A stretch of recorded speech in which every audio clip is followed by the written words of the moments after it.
এখন গ্রামে গ্রামে চলছে 24 পরের মেলা। আর মেলা মানেই ছোটবেলার অনেক স্মৃতি মনে পড়ে যায়। ভাই বোন বন্ধু বান্ধব সবাই মিলে চলে যেতাম মেলায়। পকেটে থাকতো ওই 50-60 টাকা। মেলায় গিয়েই প্রথমে চলে যেতাম সোজা রবি কাকুর দোকানের এই এগ রোলটা টেস্ট করতে। তখন দাম ছিল ওই 10 টাকা মতো। এখন যেহেতু ওখানে গিয়ে খাওয়া সম্ভব নয়, তাই ঘরেই বানিয়ে ফেললাম। তো প্রথমেই একটুখানি ময়দা নিয়ে মেখে নিতে হবে, এই যে, না নরম না শক্ত, মিডিয়াম একটা। তারপর ওই ময়দাটা দিয়ে দুটো রুটি বেলে নিতে হবে। তারপর একটুখানি শসা, পেঁয়াজ, গাজর, টমেটো সমস্ত কিছু ছোট ছোট করে কেটে নিতে হবে। আর রুটিগুলোকে তেল দিয়ে অল্প ভেজে নিতে হবে, যেমন করে আমি ভেজে নিচ্ছি। অল্প ভাজা হয়ে গেলেই ওর মধ্যে উপর থেকে একটা ডিম দিয়ে আবার ওটাকে ভেজে নিতে হবে।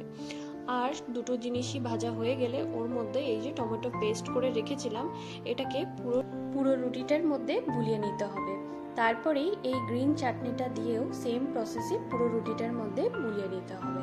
আর এই গ্রিন চাটনিটা আমি বাড়িতেই বানিয়েছি, তোমাদেরকে অন্য কোনো একটা ভিডিওতে শেয়ার করব। ওর পরে দিয়ে দিলাম টমেটো সস, সেম পুরো রুটিটাই বুলিয়ে নিলাম।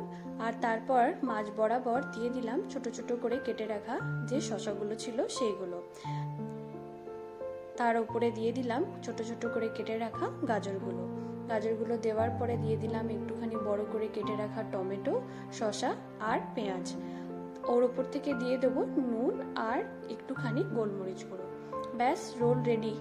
আর এটাকে একটুখানি মুড়িয়ে দিতে হবে।